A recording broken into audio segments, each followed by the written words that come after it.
You're listening to Four Things to Know, a WCCO daily news podcast.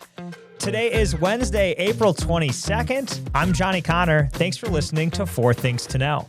Let's go ahead and get to our top story today. Two high-profile police investigations in the city of Minneapolis. The city is looking into how officers handled both of those investigations since they are both under immense scrutiny.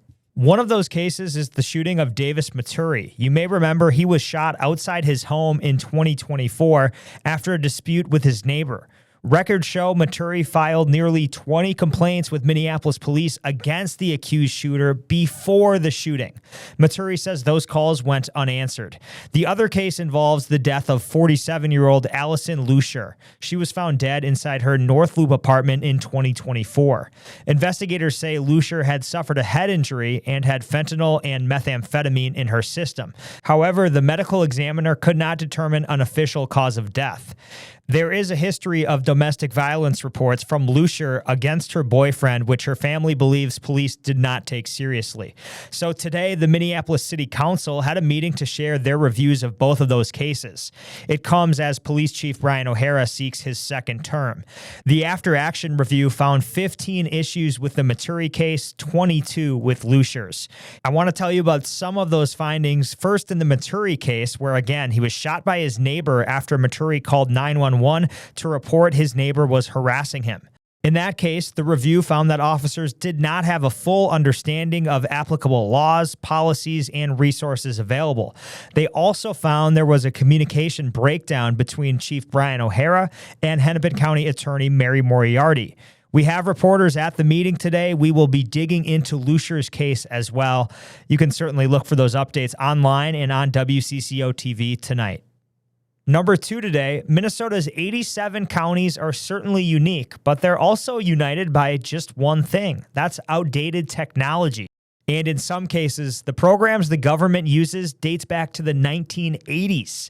One of the programs is called Maxis. That was created back in 1989.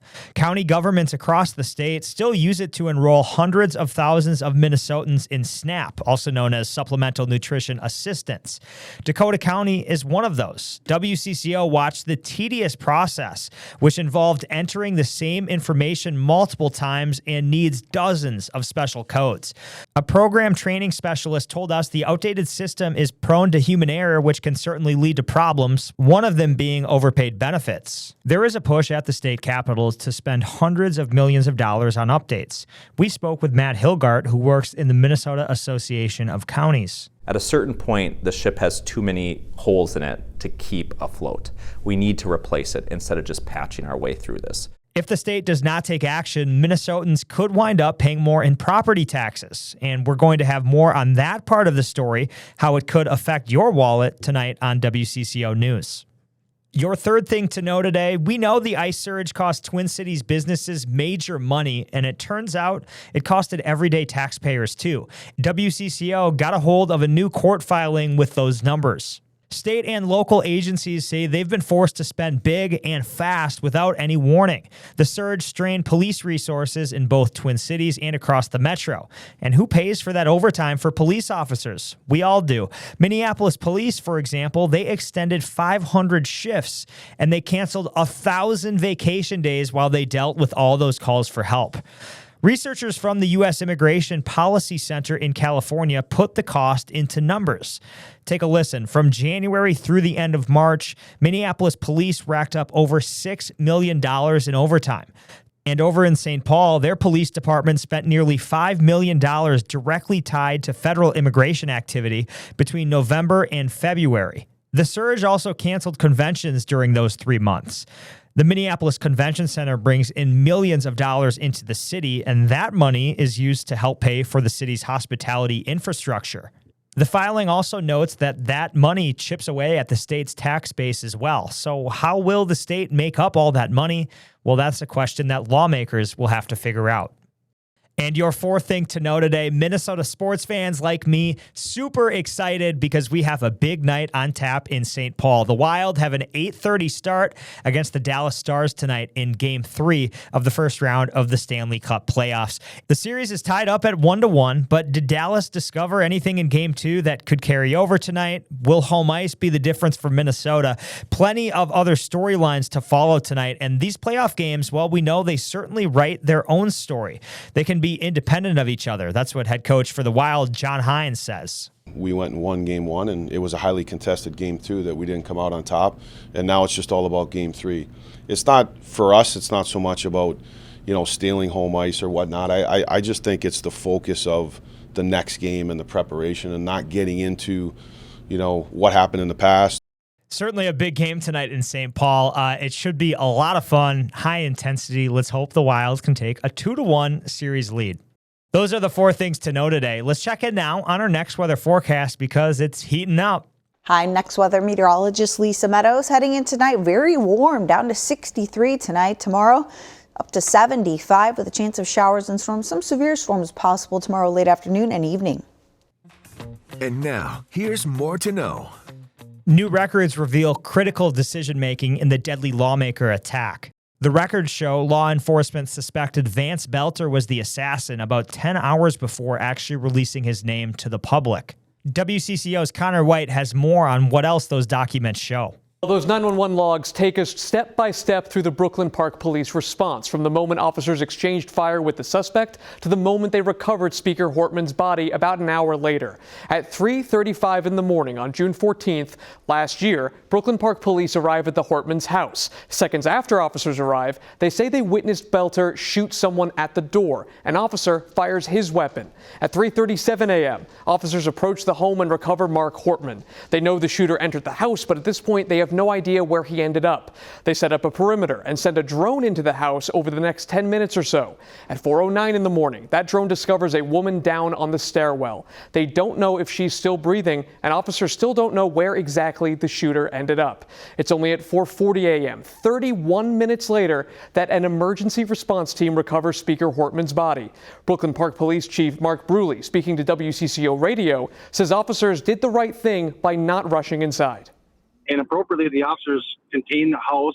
There was no indication of movement, no yelling, no noise, and waited for additional resources to arrive. So the chief's response here is essentially that after the flurry of gunshots at the front door, there was silence. The conditions weren't there to prompt officers to sprint inside, he says.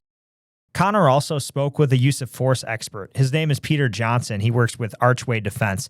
Johnson said, quote, the situation would not have warranted an active shooter response because there was not ongoing observable violence. To local politics now, a well-known Minnesota lawmaker made a major revision to her financial disclosure. Congression forms filed for Representative Ilhan Omar originally stated that companies co-owned by her husband, Tim Minette, were worth between $6 million and $30 million. However, Omar's joint assets with her husband are now listed as ranging between $18,000 and $95,000.